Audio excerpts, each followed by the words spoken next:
Hello, everyone. My name is Magda Romanska, and I'm the co-chair of Transmedia Art Seminar with my colleague, Ramona Moss. Today, we are thrilled to welcome Belén SANTA-OLALLA. Belén is a transmedia theater director and transmedia designer. And today, she came to talk to us about her work. We are thrilled to welcome her. And I want to thank Mahindra Humanities Center and MetaLab for co-sponsoring this seminar series. And we are very happy that Belén is going to be talking today about immersive audiences and the mechanism beyond and behind immersion. So without further ado, let me pass the baton to our colleague, Belén. Okay, thank you very much. I'm going to start sharing my screen. It should be there. So thank you, everyone. Thank you, Ramona, Magda. It's a pleasure to be here. I'm so happy to have been invited to this seminar.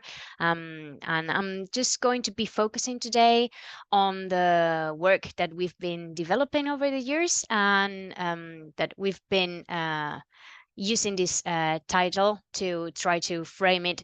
That is immersing audiences in unforgettable worlds, how to merge transmedia storytelling and performing arts. So hello, everyone who's there watching this live or recorded. It's a pleasure to be here. This is my company. It's called Stroke 114, Stroke 114. And this is an immersive theater and transmedia narratives company, which is based in Malaga, in Spain. And the tagline for our company is experience it, because everything is geared around understanding how performing arts are a way of connecting to the audiences and helping them experience a concept, a feeling, an idea.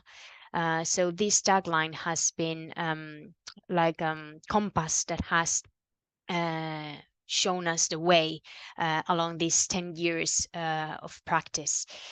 The company is founded by myself and Rodrigo de la Calva, who is my partner and co-founder.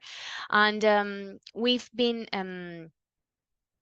specializing in transmedia storytelling in general, everything that has to do with immersion mechanisms, the use of new technologies, design thinking methodologies, and how to blend all that to make performing arts more immersive. So today, I want to talk about some of the projects that we've been developing, but basically how everything came into place and how everything is makes sense, because they're put together through a concept. And is that every time that we start a new project, we come to this concept of the how might we questions, which, if you're familiar with design thinking methodologies, is a part of the process, and is how they convert an insight into a question, and that question sparks opportunities. So these how might we questions, in our case, the how might we question that has been the compass for everything that we've done in the company is how might we make the audience feel immersed. That's our obsession with immersion. How can we just make the audience feel immersed in whatever we're doing? So today I'm going to talk about 3 specific projects, which are The Trial, Retrotopia, and The Black Stage.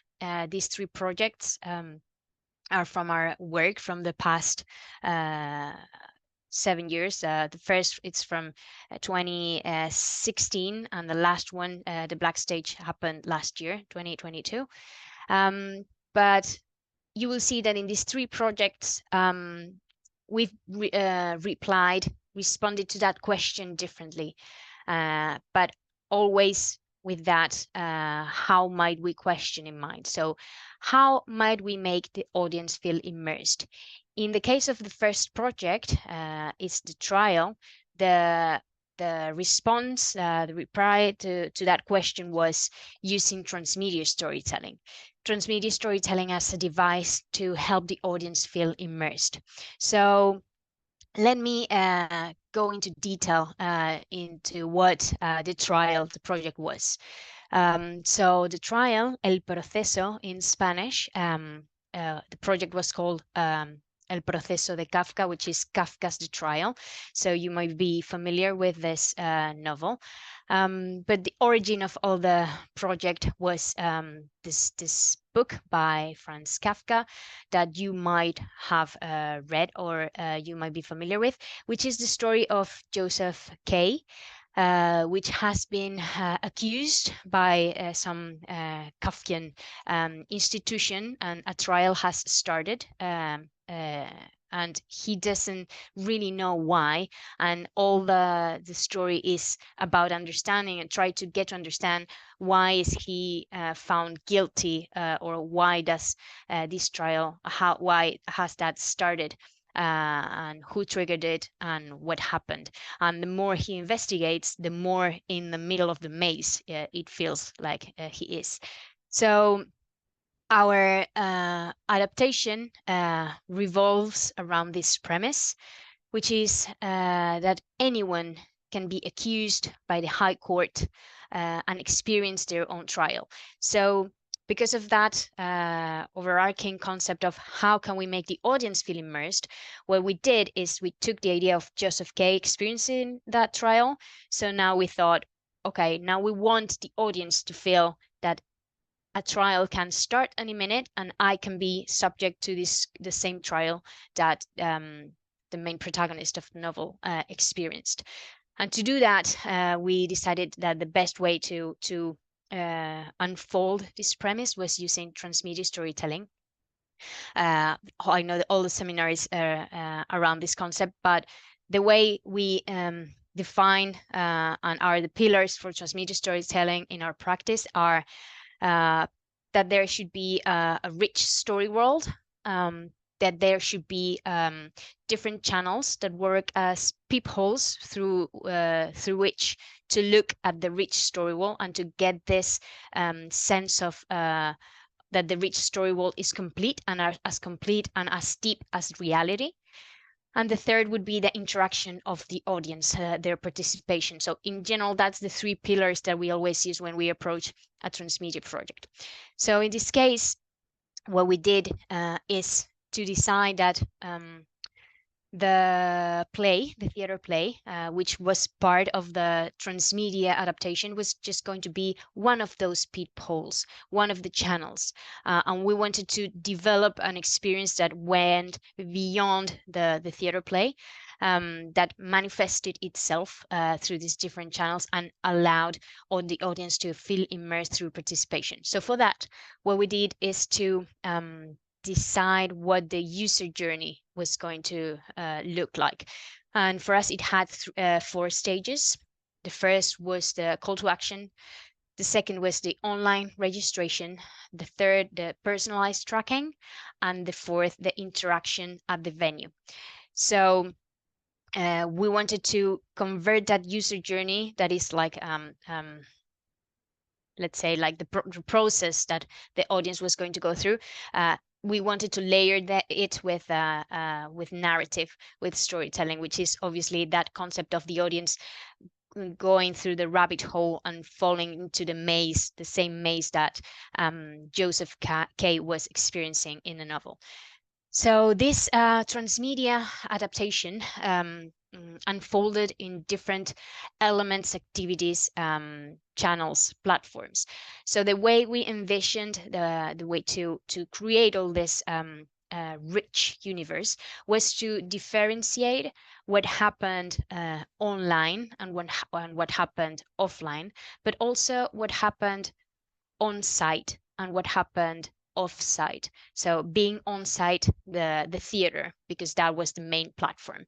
So everything that happened at the theater was, or close to the theater, was on-site, and everything that happened in the real world or online, but far from the theater, was off-site. So these are the different initiatives that made and built the impression that this universe was overlaid on our reality. And I'll give you some examples of this type of activities. For example, the first thing that we did is to develop a brand for this high court. This would be this maze logo that you can see here. So what we did is just we created some posters that were hung up on the city, along the city during the process of for a month before even the play was released. And these posters are in world. We always make a big emphasis on making everything in world, as like differentiating in world from out of world. An out of world poster would be marketing poster in which we just announced that the play is going to happen this day at this theater, and that's it. So in world is that everything belongs to the realm of the fiction. So in this case, this poster reads, "You are detained," in the concept of just by reading this poster, you just have a trial has started, reinforcing that idea of the absurdity of the trial and how random the people subjected to the trial were. And we included a link to the website that we'll show you later, but it's also in world. So this logo was going to be branding the different activities and making that everything part of the same universe. Something else that happened was an exhibition. This is an exhibition that happened off-site in a different venue that had nothing to do with the theater. And this exhibition was an exhibition that the High Court had put together, and it's made out of pamphlets and revolutionary art by rebels that once rebelled against the High Court, but obviously were eliminated because there's no rebellion possible. So it's all the art that was it's put on display as a kind of laughing and making fun of everyone who's just trying to rebel. You can see that there's also like a suit of someone who was eliminated by the High Court as well, and all these images of pamphlets or street art, rebellious arts that are against the status quo. They were developed by artists that were part of the experience as well. Then we had street interventions in which we had the guards from the play, actors from the play.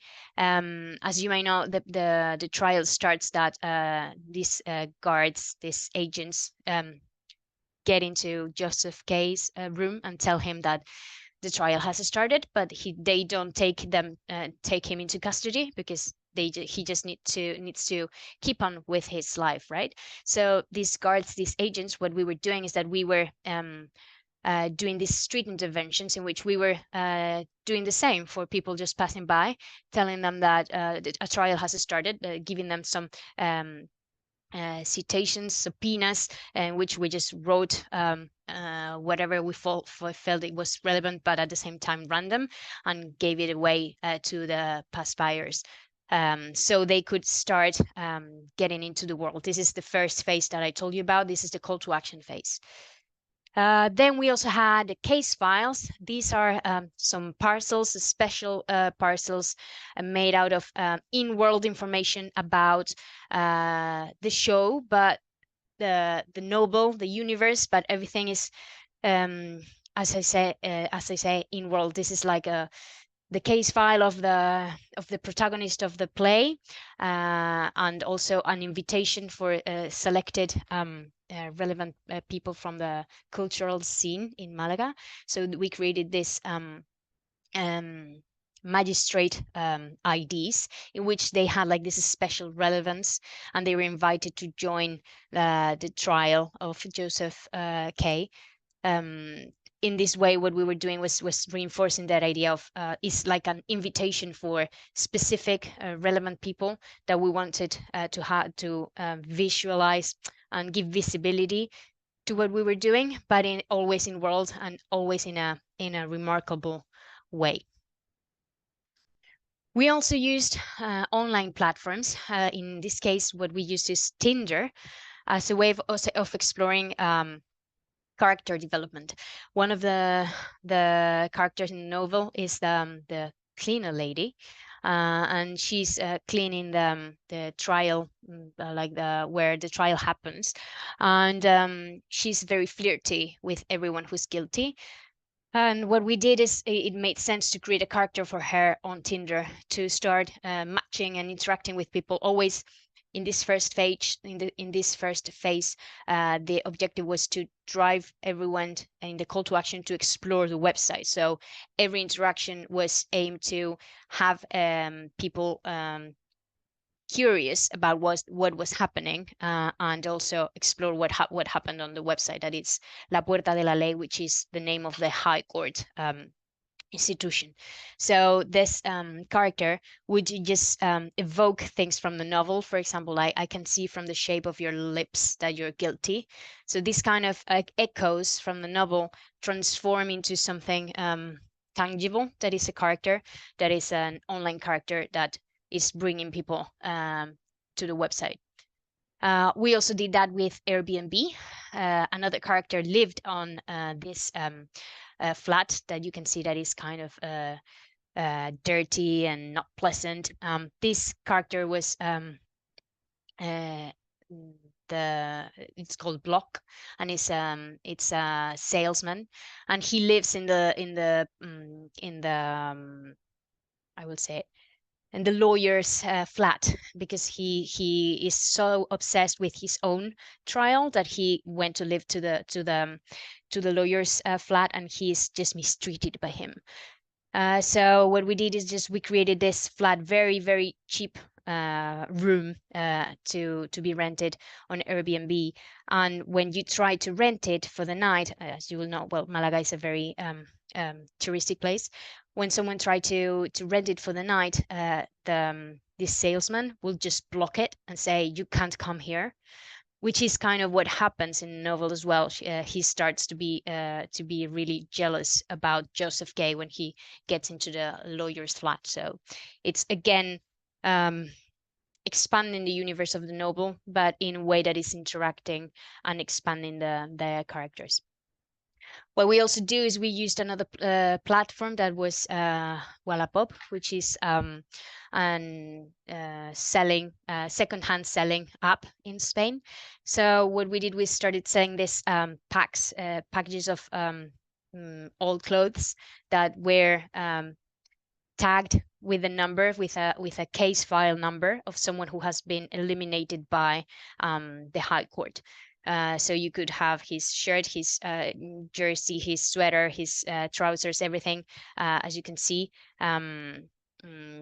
someone had been eliminated, and the clothes were just packed and sold. And if you bought these packs, then one of the agents would take it to your place, like dressed as a guard, and he would just expand that idea of the High Court. That this is what they normally do when someone is eliminated by the High Court. So again, we're playing with this what's fiction and what's real, overlaying on top of our day-to-day life. So when that first phase is over, what we do is we have everyone experience what the website it's like. That's what all these activities were aiming to do, to have everyone experience and investigate what the La Puerta de la Ley, the law door, which is something that is mentioned in the novel, is a representation actually of this High Court, but in a website that is like in a maze style. It's difficult to read. It's full of papers and bureaucracy that is difficult to understand, just to mimic the same element in the novel. But basically, the first call to action on the website was to access an interrogation that was a form, an online form.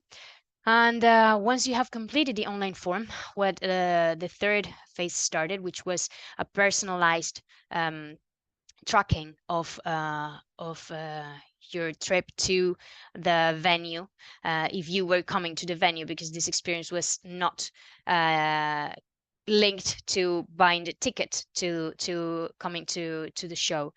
So if you were coming to the venue and you said that you had a ticket and that you were coming, then 10 days before you were coming, this personalized tracking started. So we started sending SMS, we started sending emails.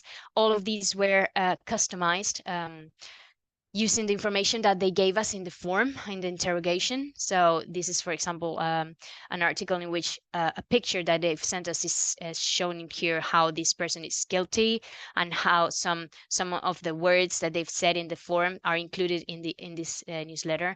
And we, as you can see, there's also a banner promoting the lawyer. So it's these different touch points are expanding the narrative of the universe.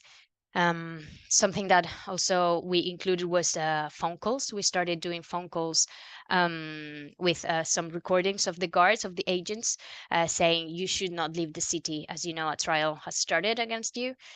So something that happened that was interesting is that some of the calls, because I told you that the personalized tracking started like 10 days before the show. You were the day that you were coming to the show. But if you just did the interrogation, like for example 5 days before the show start, the day you were coming to the show, then all the contents were packed, and you were receiving them at different times that were not planned for. So something that happened is that we started making these phone calls like at 3 in the morning, like at 1 in the morning, something we didn't plan for, but started happening because of the programming of the tracking.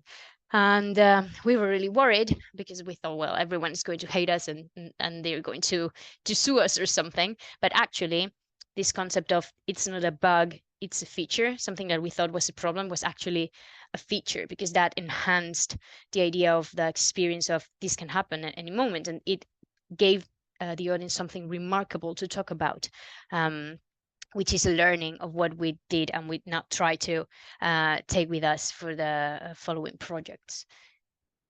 So when the day comes, and if they have followed through this process and they had a ticket to attend to the show, when the tracking started, we send them a case file number, the same file numbers that we were saying that people were assigned when the trial started. So we send them an email with this case file number.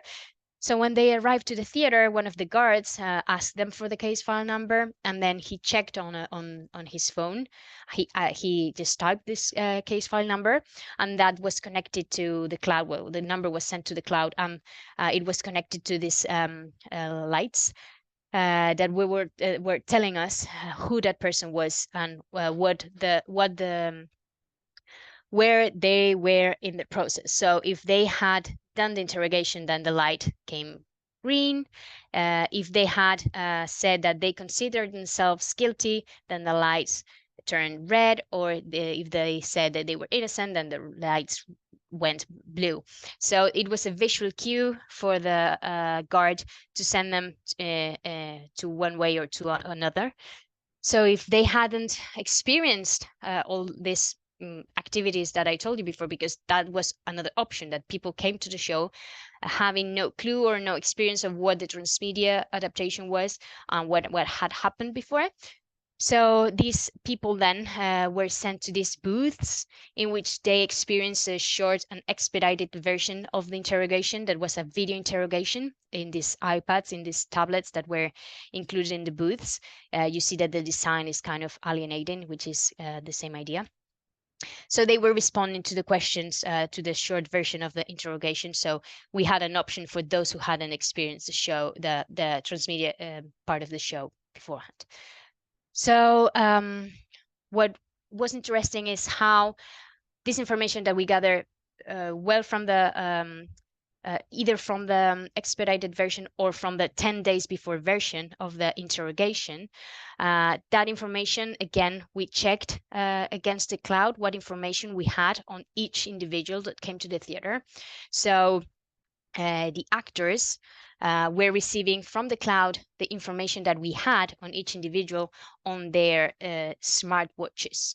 So, for example, if in the interrogation they said an individual responded, "Yeah, my greatest fear is spiders," which is one of the questions that we did. The actor had that information. So what he did is he created a special moments with each individuals in which he approached that person and said something like, whispering in his ear, "Don't worry, there won't be spiders tonight," or something. So that was quite a magical moment because we had that information passed on to the actors without the audience really understanding how they knew about that, which is basically the premise of the whole show. How does the High Court know all this about me, and how are they making a judgment with this information that I don't know where they're getting it from? Because obviously they maybe just gave it away like 10 days before. They don't remember. So it's always about going back to the premise, going back to the main concept, and how the mechanics that you're embedding in the show, in the experience, are always related to the main message and the main experience that you want to the audience to dwell on, to really to have a first-hand experience, not an intellectual one, but an emotional one. So all this would end up in the theater adaptation, the theater play of Joseph K. Being the protagonist, which was just a normal and like on stage play. But obviously, if you had experienced all the transmedia version and adaptation of the show on your own life, when you get to know Joseph K's story, the kind of empathy and kind of bond that you build with that character is different, because you have experienced it yourself firsthand. Once the show was over, it felt that the experience was over, but obviously we had like a follow-up call in which the later day we said, "Don't think that this is over. The trial is never ending." So that was kind of the wrap up and the end of this kind of immersion, and how transmedia storytelling was applied in this specific project for creating an immersion in the premise, which is also something that we always work on. The premise of the show, the premise of the experience, what is it, and how are we making sure that the premises breathe in and it's in every touch point that we create, and it's clearly something that is relating to the premise. So that was the trial. That, as I said, we responded this question: how might we make the audience feel immersed? The question was responded by transmedia storytelling.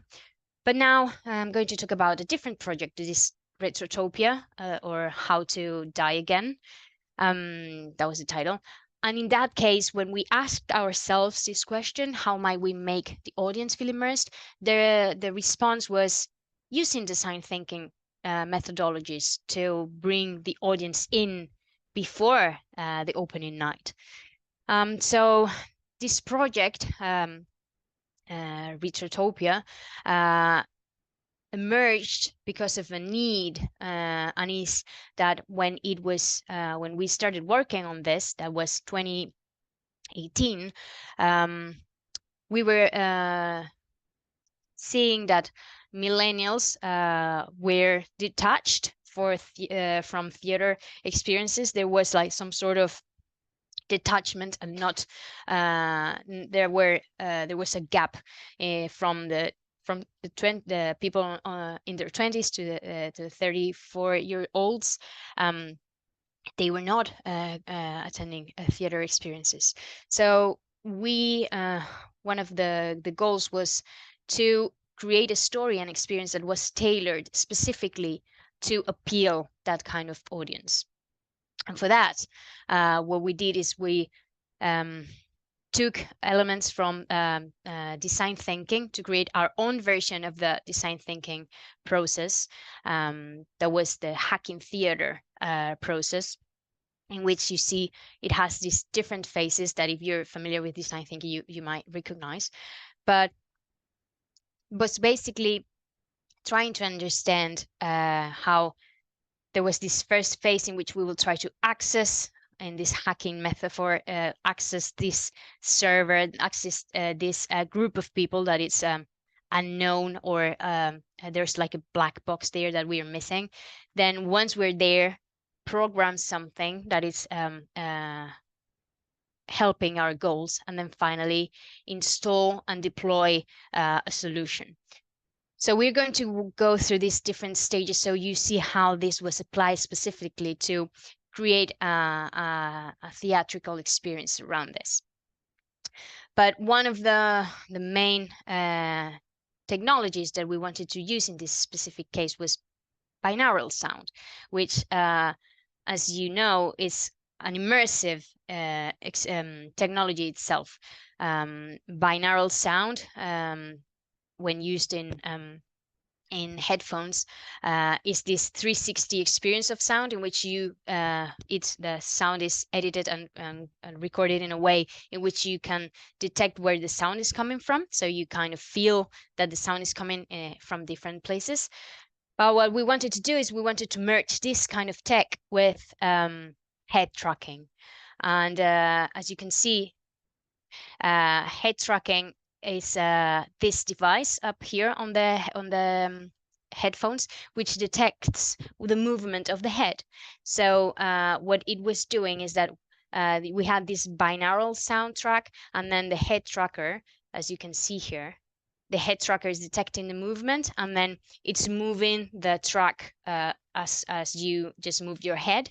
So it's like in real time adapting the track, the soundtrack, to match the movement of your head. So we thought that's full immersion. We're going to use this to really increase the immersion in this project. So when we started the project, following this kind of stages that I mentioned, the first phase was to understand who the audience is. And from this, we said what we want is to understand millennials.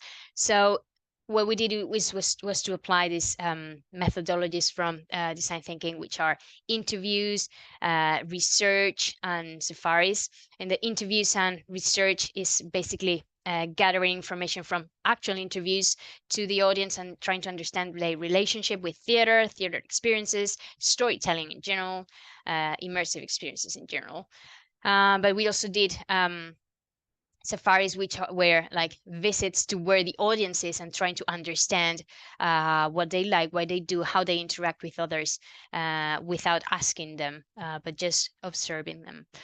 So in this phase of interviewing, what we learned is the insight that we got from this phase is that every time that we mentioned we want to do something immersive, we want to do something interactive, there was a primal fear that came up really often, that was, I don't want to go on stage. So I don't want the spotlight to be on me. I don't want to go on stage. So we thought, okay, so there's something to unpack here that we really need to take into account when we start promoting the show, or when we start devising the show. Also asking them about theater, they had like this negative associations with the concept, and also guilt. Like they were excusing themselves, like, yeah, I don't go that often, I should go more. So there was some kind of compulsory concept around theater that was just preventing them from attending. And also we just discovered that the lack of attention, or the short attention spans, were kind of common in this age break. And then what we just felt through the interviews, we felt a general disenchantment about the future. We could see it over and over again in all the interviews that we did.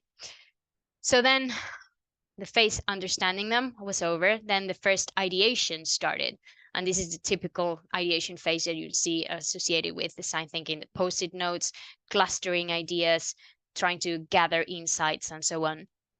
And what we came up with in this ideation phase is that that audience don't want us to make an easy story for them. They want stories that make them think.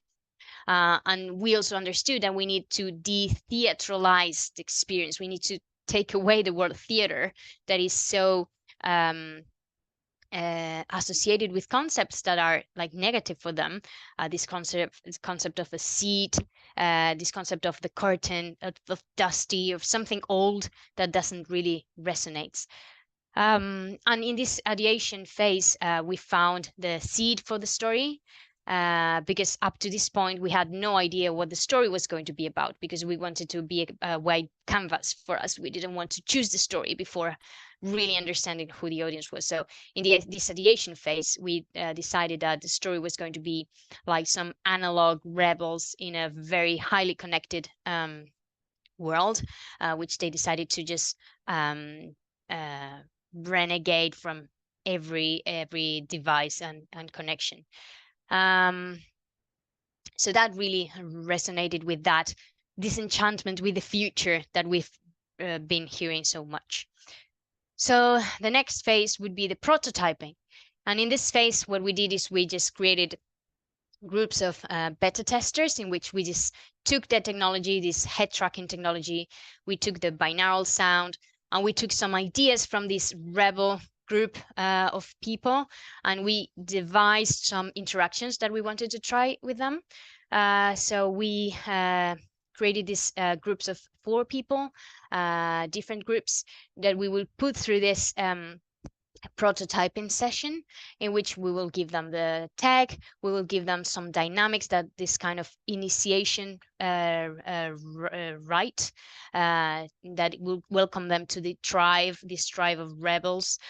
So we were trying these different options, different interaction, different dynamics, different kind of instructions that we needed to give them to understand exactly what they needed to do. Some kind of whispering party, and then what we did is we just had this feedback session, and we would try to gather all the information possible from the prototyping. And in this prototyping session, one of the biggest insights that we got is like, the mechanics are really important, especially the instructions that we give them before they enter the immersive space. It's going to really condition the way they experience the experience itself. So we need to really be mindful of how much we tell them beforehand.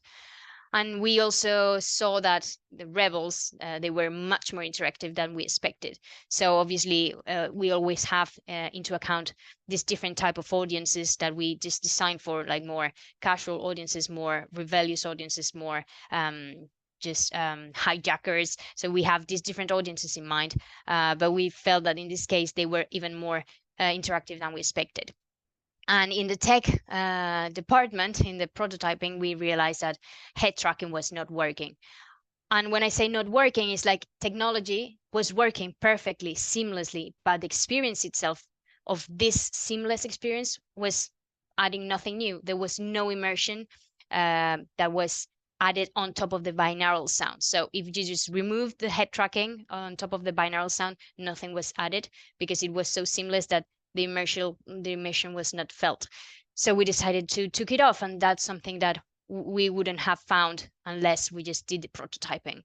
And we also discovered that how much people really don't want to be with the headsets all the time. So we just, now that we had all that information, this next phase was to create the experience itself, and we just bear in mind everything that we learned from the prototype, from what was working, what was not working, what was ideal to add, when we decided we created this, which were 8 frames, 8 scenes that we want to work on, and then we get into the rehearsal room, and we started a process of devising theater, in which we just create the scenes and these frames with the actors, taking into account all the insights that we did, that we gathered in the design process. So that was the result, Retrotopia, that was inspired with this Sigmund Bauman concept of longing for the past, thinking that the past was something much better, idealizing the past, that made sense and was resonating with this audience.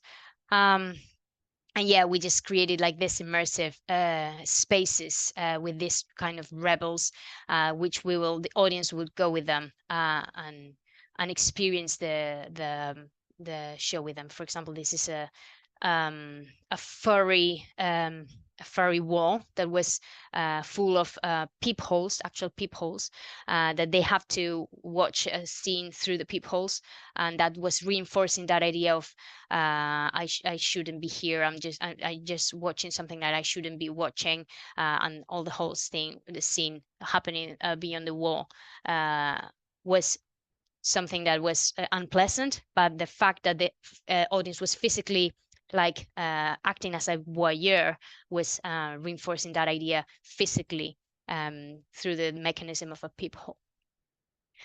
So that was the response that we gave to that question in that project. So the final project that I'm going to talk about is the Black Stage, and in this case, this later project is the way we responded to this question, how might we make the audience feel immersed, was through game mechanics.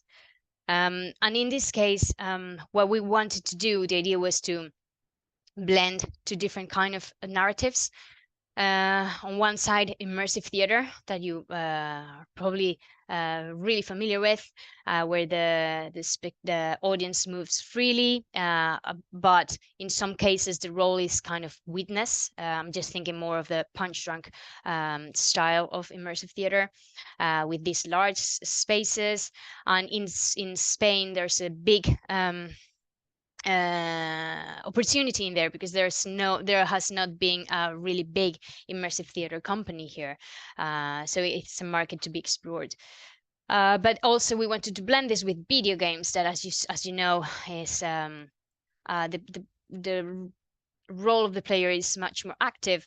It has embedded game mechanics, and there are immersive spaces that are virtual, obviously, and it's a market that is obviously consolidated and making millions. So in thinking about this from a business perspective, we thought, okay, so we blend immersive theater and video games, we can try to reach these different audiences and try to bring together the best of both worlds.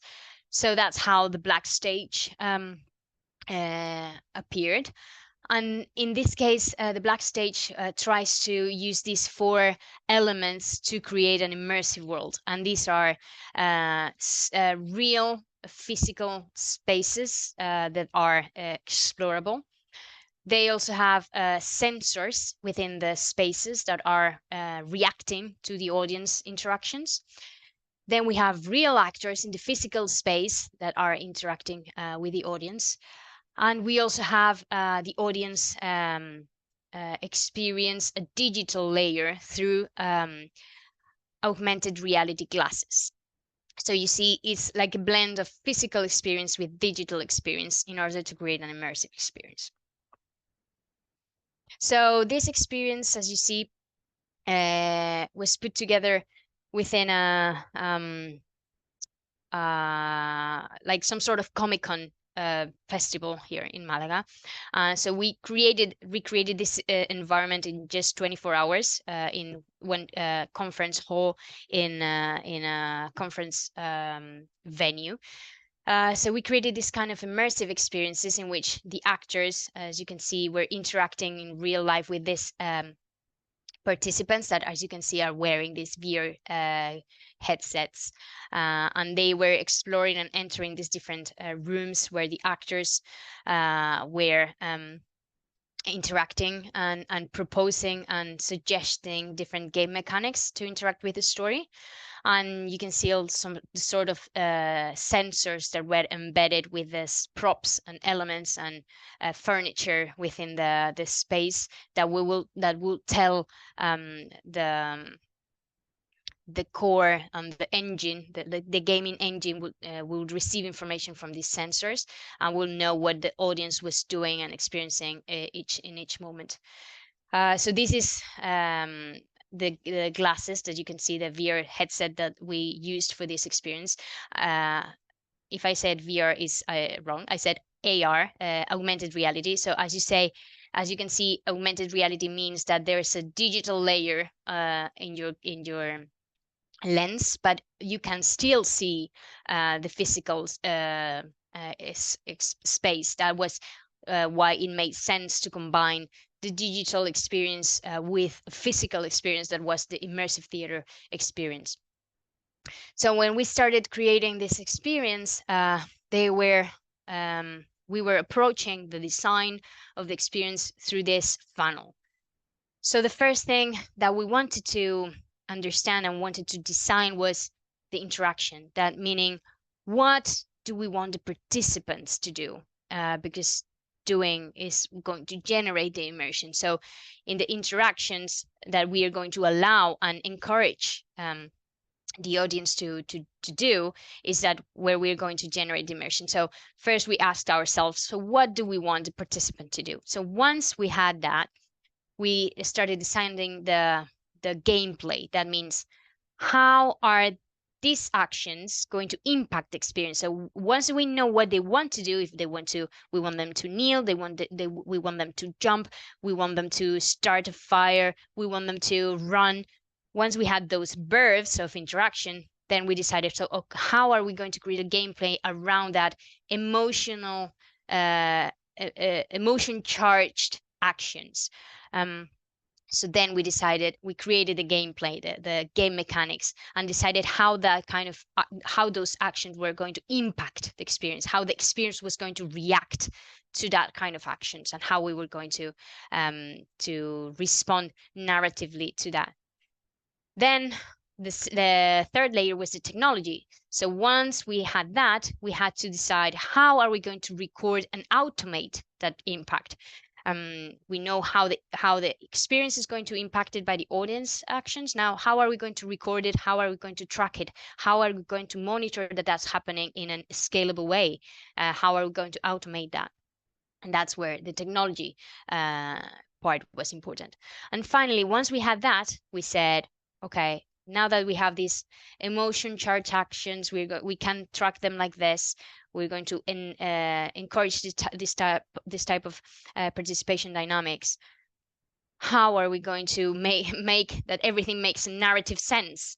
So once we had all those pieces, we decided and crafted what storytelling, what stories gave meaning to that action. So we started the other way around. Instead of starting from the story, we started from the interaction, and we found the story that matched that kind of interaction to really put the focus on the immersion that doing generates. Seeing that way, what we did is to we created an experience that was for 4 participants, and it was based on different rooms.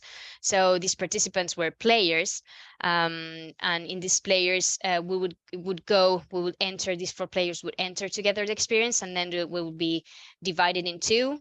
So in pairs, they will need to enter these different rooms, and then they will be finally divided, and they would have to experience something alone in these different rooms.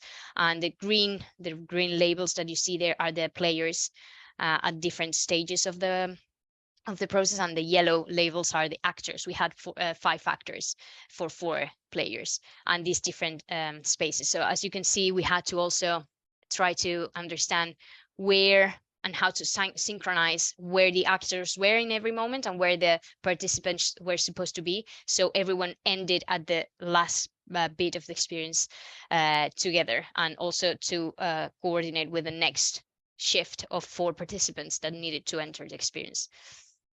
So this is an image of the engine that we created to put everything together, to monitor all the sensors and all the information that we were gathering from the sensors.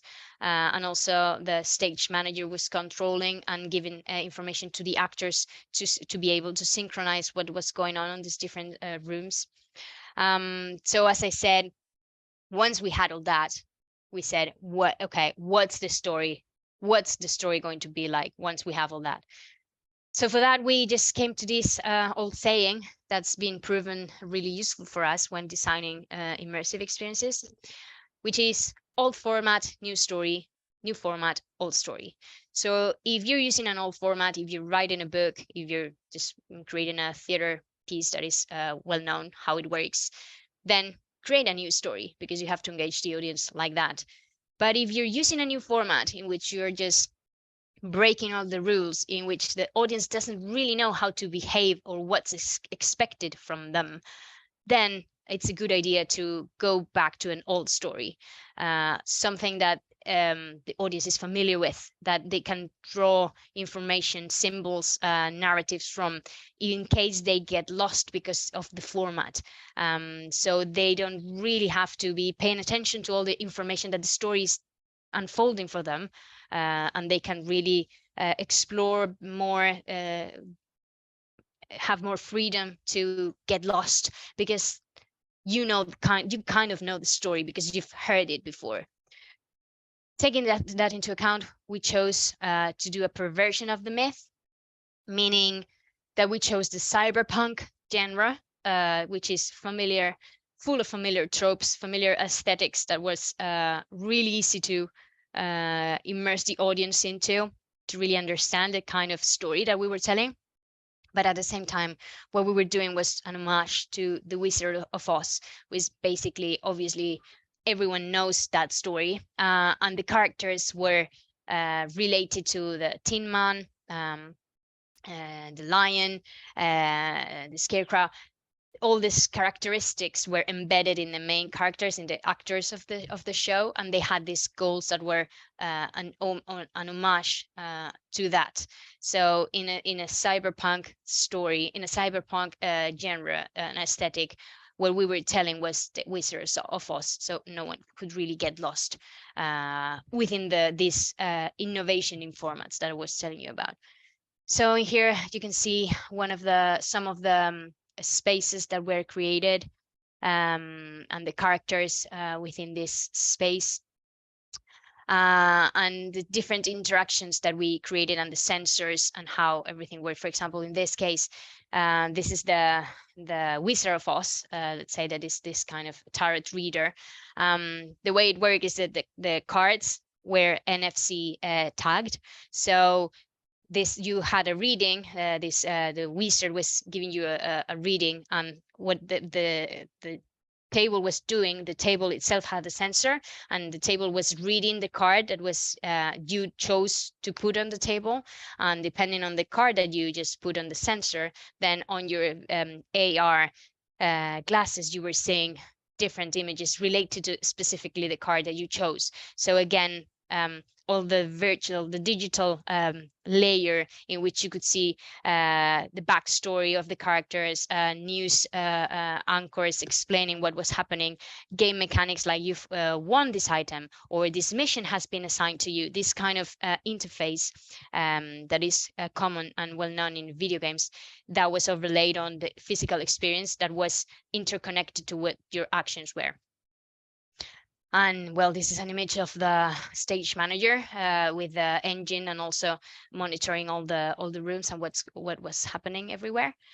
And this is a kind of nerdy thing, but this is a little screenshot video of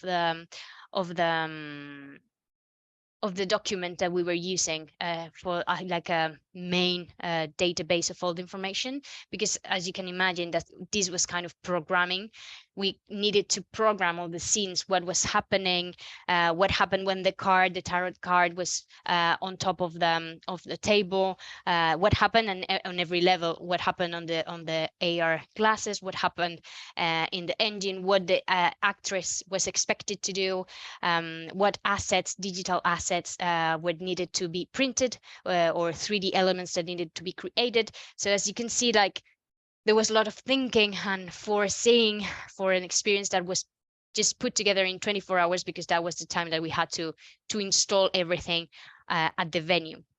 Lots of planning and a big team just working on everything. And what this tries to highlight is how when you create something of this sort of immersion, everything is interconnected. For example, the people that were building that table, we needed the builders of the table to let us know specifically where the table was going to be positioned in the space, how high that was going to be, because the AR designer needed to know where to place a dragon that was appearing in the glasses, because it was going to be it needed to appear on top of the table. So there was a huge teamwork of communicating from different teams to make sure that everything was going to work when we landed at the venue.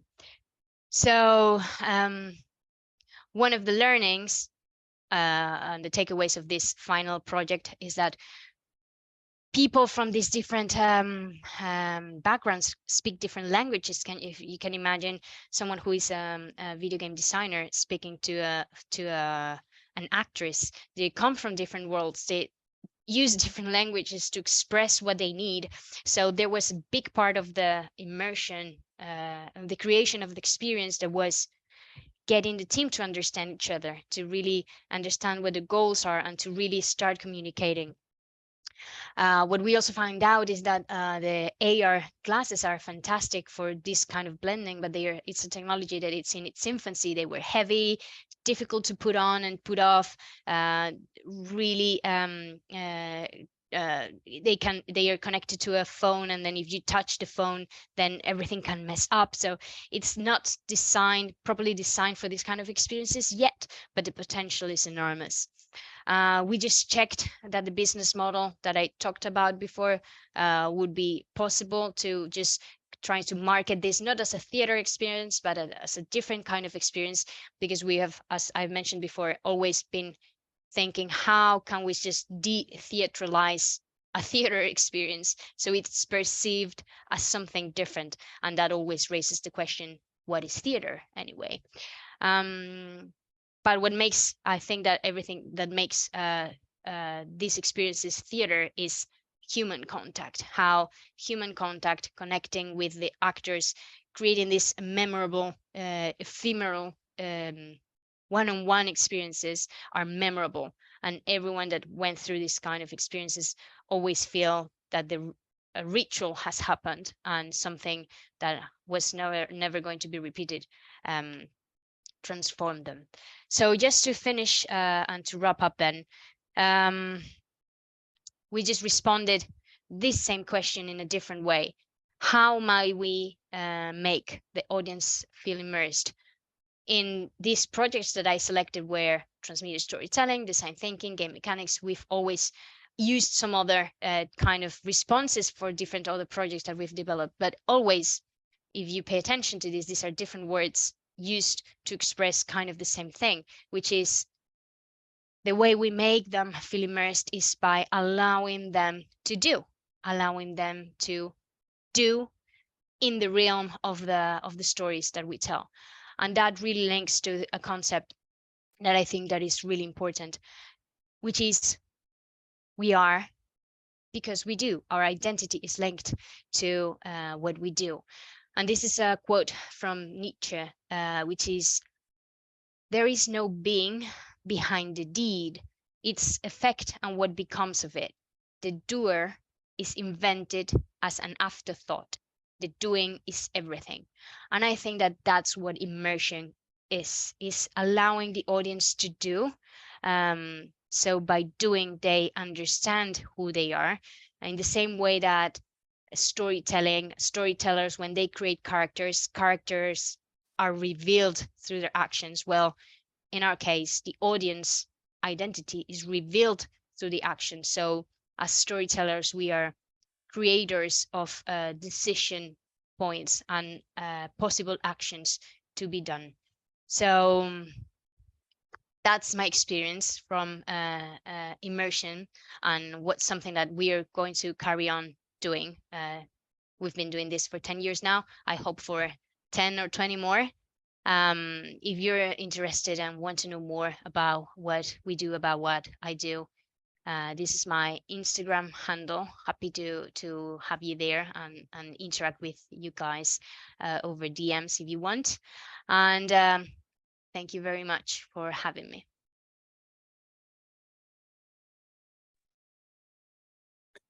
Thank you very much, Belén. That was really fascinating. And I am so amazingly impressed by the amount of different tools that you're using and really the world that you're creating. I mean, in a sense, to me, it seemed that actually, I mean, you were talking about de-theatricalizing, obviously, in a way, and kind of like massively expanding the space of theater on the one level.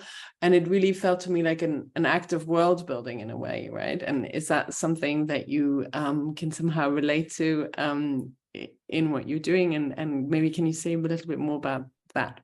Totally. I think that world building is the fun part of everything, actually, is to really think of the story and the ramification of the story, and how this world that you're creating can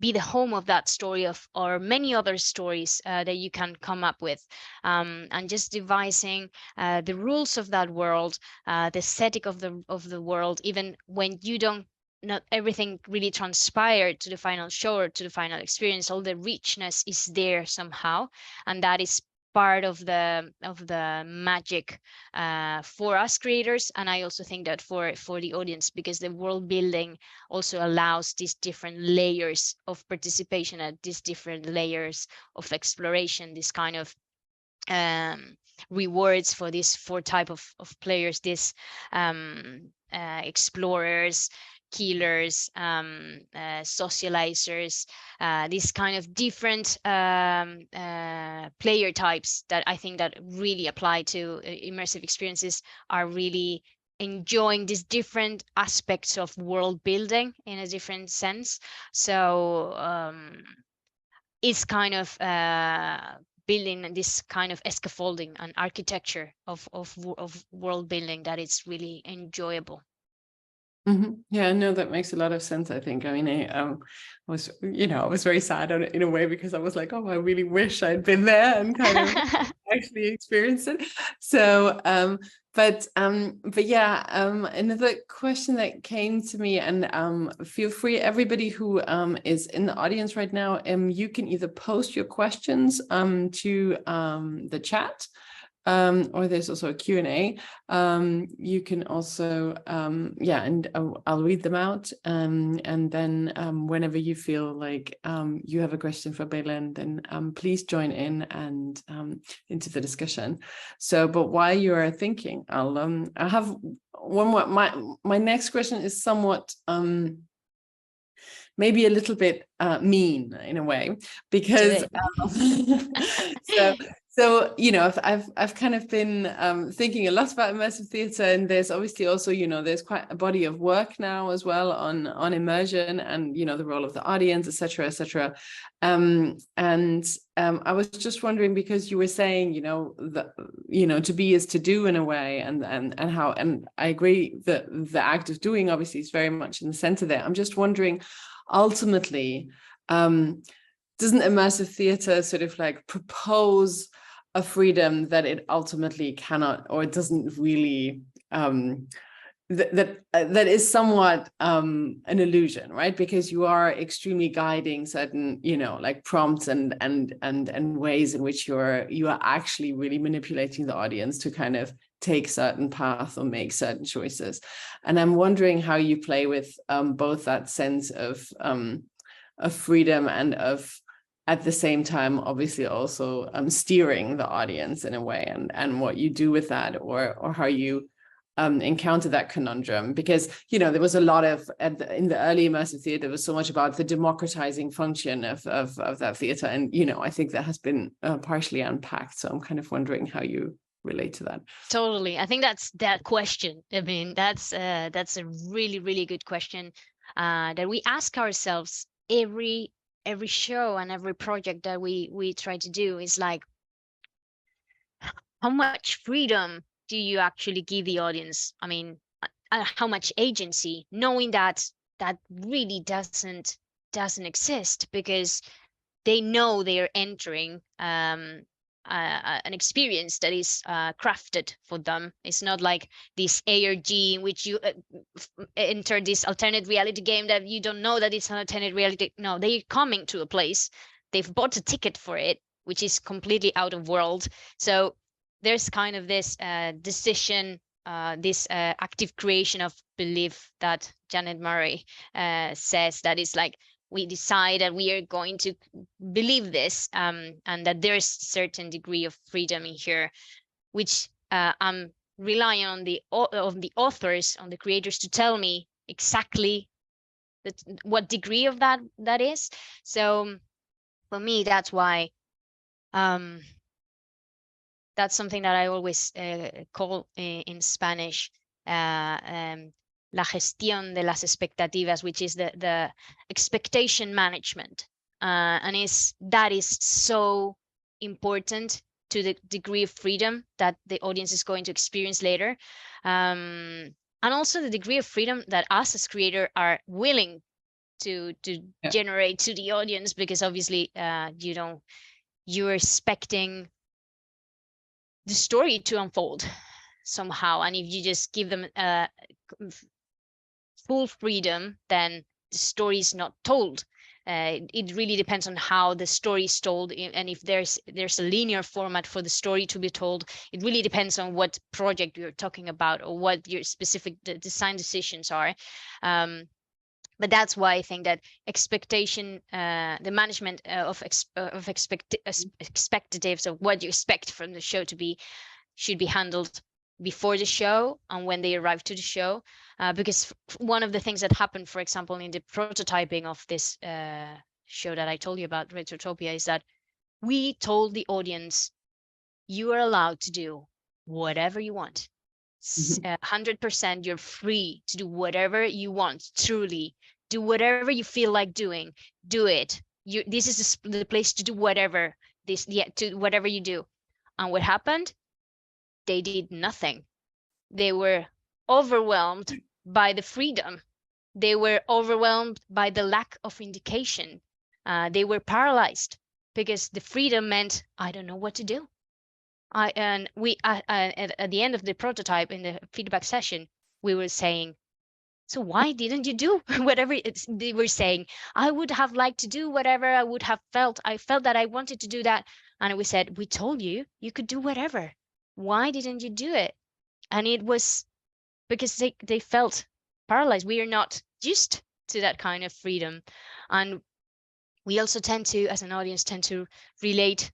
When you're given no instructions or this kind of freedom, you kind of draw into what you're used to, what you're familiar with.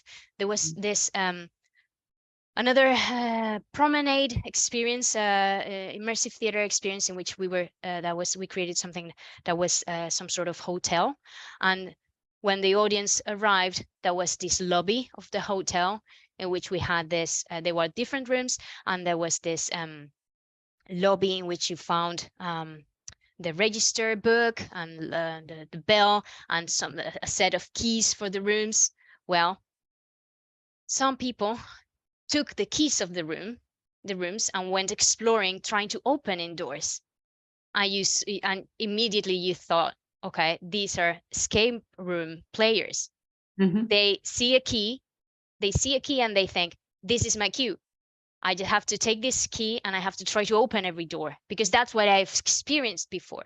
So you're designing for not only not giving freedom because it's paralyzing, you're also designing for what any other kind of expectation the audience might have that this is. So it's kind of a difficult conundrum, really, to make sure that you're giving enough information, but you don't give too much, so they feel that they're exploring, that there's something that it's unguided. So it's a difficult balance that I'm not sure we've really find a formula for.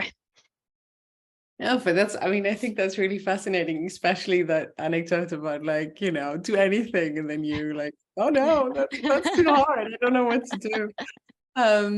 Yeah, I totally empathize with that, probably.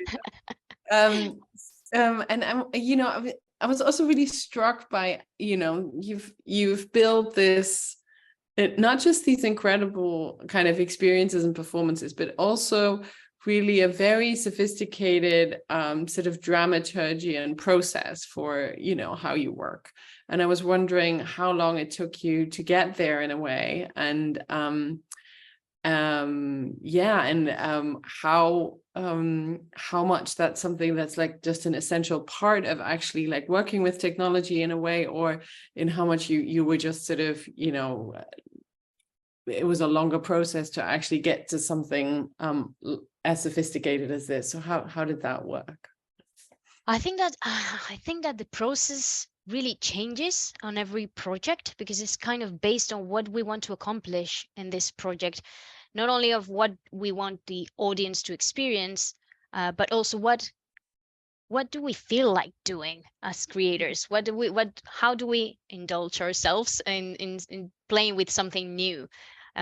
So I think that the process is always coming as an afterthought, I would say, because it's something that is kind of instinctive, something that we've done and we felt that worked. We went back to it as a process, but it really depends on, sometimes in some projects, the technology that we chose to use was from the start. We said, this technology, we want to start here because we want to use it. We see the potential. We are going to integrate this. We're sure, we're certain. But sometimes the technology that we used is something that came after that, after deciding what we want is the audience to feel lost, or to feel to second guess their decisions or whatever. And then the decision and what technology to use came after that. So it really, I think that everything starts with the seed, that it might be in different realms, in the audience participation, it might be in the storytelling. And we want to explore this theme, we want to explore this story, this tale or whatever, or the technology that has been released, or, for example, I don't know, AI. AI. We want to explore about AI. Let's see what we can do with that. Or even sometimes it comes from the space. The project that we did like 2 months ago within the film festival here in Malaga came from the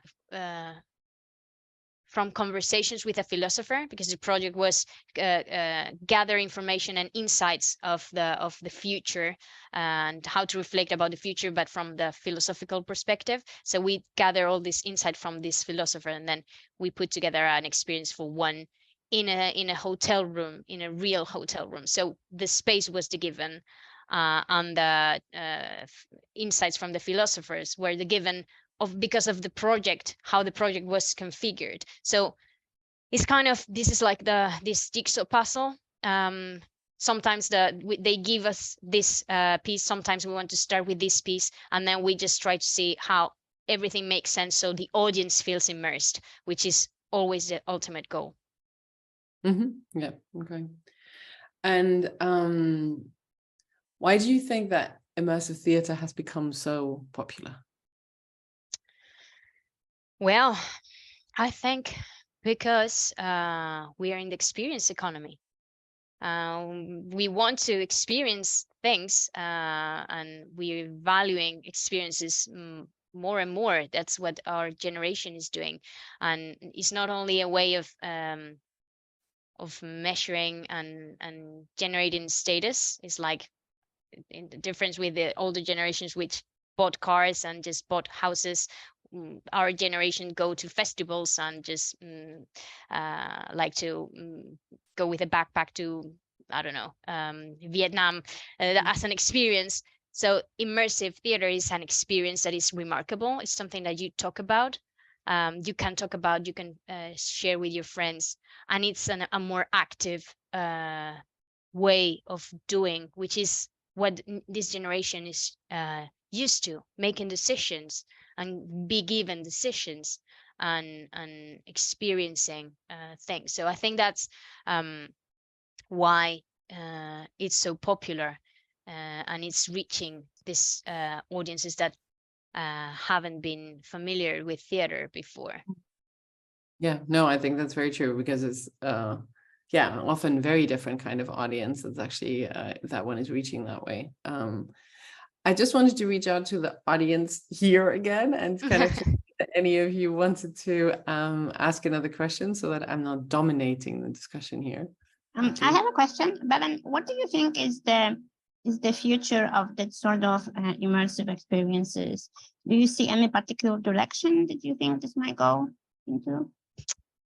So I think the way it's going now is that like every company that I see that is doing immersive theater is like doing it in a very specific way, like generating like some sort of brand or a branded way of approaching immersive experiences in terms of aesthetic, in terms of dynamics, in terms of what you can expect, and that creates a community around that kind of theater. So I think that it's going to become like that, like more and more companies are going to generate their own style, and that's going to what their audience is going to expect, and hopefully more people will be familiarized with what immersive theater is, and it will be a part of entertainment and also cultural experiences that you can be part of. Right now I feel that it's very focused on the States and the UK, and there are some experiences in Europe, but they are kind of more difficult to really gather an audience that is kind of a loyal audience, because these kind of experiences are very expensive to put together. So it really needs to be a business model needs to be thought through to really be able to generate these experiences for an engaged audience over and over. So my hope is that the future will mean that immersive theater is going to expand through the globe, that there will be more quality, more shows, more variety, and it will become something of a kind of option that you can attend to, always from these different perspectives. I don't see a lot of new technology necessarily linked to immersive theater. Some of the companies will have that as their brand, but I think some will not. We'll just focus on experience and this approach, aesthetic approach, or so. I think that is just a matter of spreading and really exploring different ways. I mean, I think there's so untapped potential in there of dynamics, participation dynamics, lengths, depth, audience interaction with actors. Even what we define for immersive theater now, it's completely linked to what we've experienced as immersive theater. So many of the things that we've not thought through will appear and will be making the concept immersive theater richer, I think. Yeah. There is actually a question from the audience now, and I'll just read it out for us. They're saying, thank you for this talk. I'm curious about the political and activist potential of transmedia storytelling. What are some pitfalls or things to be careful of when social media and news cycles prioritize sensationalist stories? Well, that's a really good question. I mean, transmedia and activism have always been kind of hand in hand. I think that many activist movements have used transmedia storytelling to reaching different audiences. I think that in activism, all that has to do with, I mentioned it before, alternate reality games, which are kind of really they are like siblings with transmedia storytelling, has been blurring what's fiction and what's real. And obviously that's kind of the appeal and the danger of it. And that's it, really drawing into this world in which we are now of hybrid warfare, of disinformation, of misinformation, of deep fakes, and this world in which we no longer know what's real and what's fiction. Everything started by storytellers blurring what's fictional and what's real to really make a statement. So I think that it has lots of possibilities, lots of dangers as well.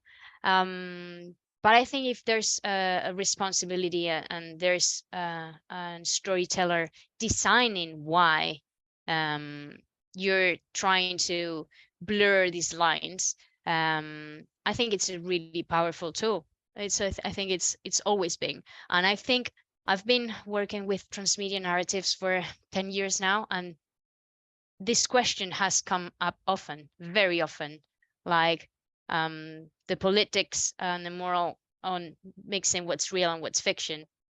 Well, now we are saying it, that it's being used for wrongful goals. Why don't we use them for the good? No, I think it's interesting. If it's not a way of manipulating, but it's just a way of reflecting on what's going on.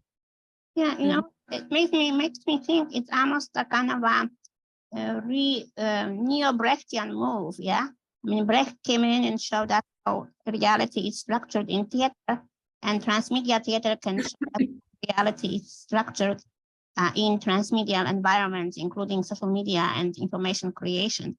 So it's almost like theater can make that the same intervention that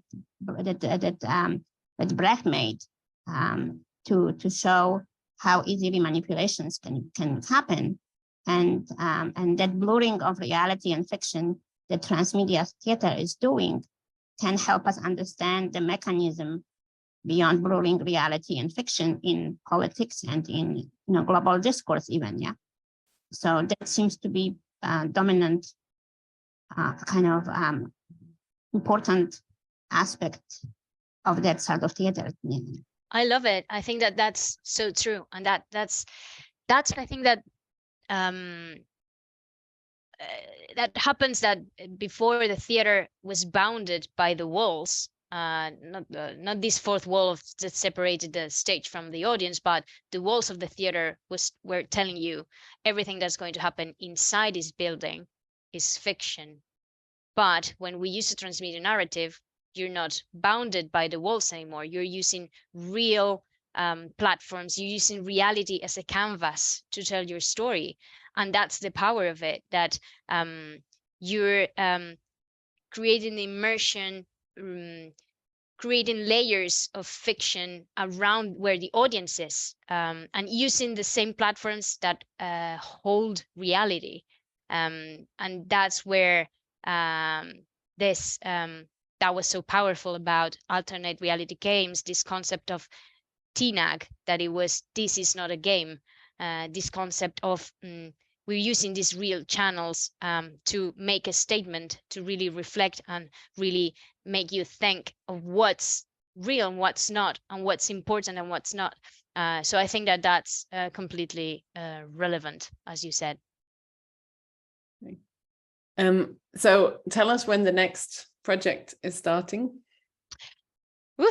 Well, the next project is bringing the black stage, the one that I told you about, to a permanent home, to have a permanent exhibition space, which is something we've been fighting for. And as immersive theater creators, you will know that it's the final frontier, and it's the most difficult thing, to have a space where you can really generate the immersion, and you don't have to fight with other shows and with other uses of the space. So that's what we're focusing on. And other project that we want to work on is transmedia experience for children. We're focusing on creating a transmedia theater experience for 3 to 6 year olds, in which we want to explore the bond of children with their parents, and how the parents can create magical moments beyond the theater space using digital assets, digital channels to bring the magic and the storytelling of the show to their homes. So it's enabling them to create their own transmedia experiences that make the children feel like there's magic happening, because the immersion and the characters of the show are following them way after the show has finished.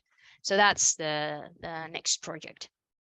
Wow, that sounds very interesting, I have to say. And it's quite interesting to kind of bring it to a younger audience, obviously.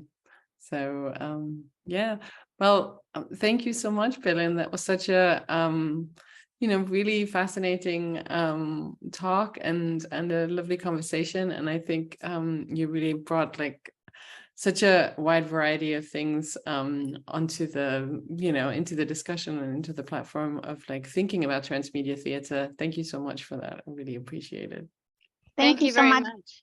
Thank you so much, Belén. We appreciate, that you took our invitation, and we are hoping that this seminar will help people think about transmedia theater in many different ways. We want to thank again MetaLab and Mahindra Humanities Center for hosting us. Thank you, everyone. Thank you, everyone. It's been a pleasure. Thank you. Bye-bye, Belén. Bye.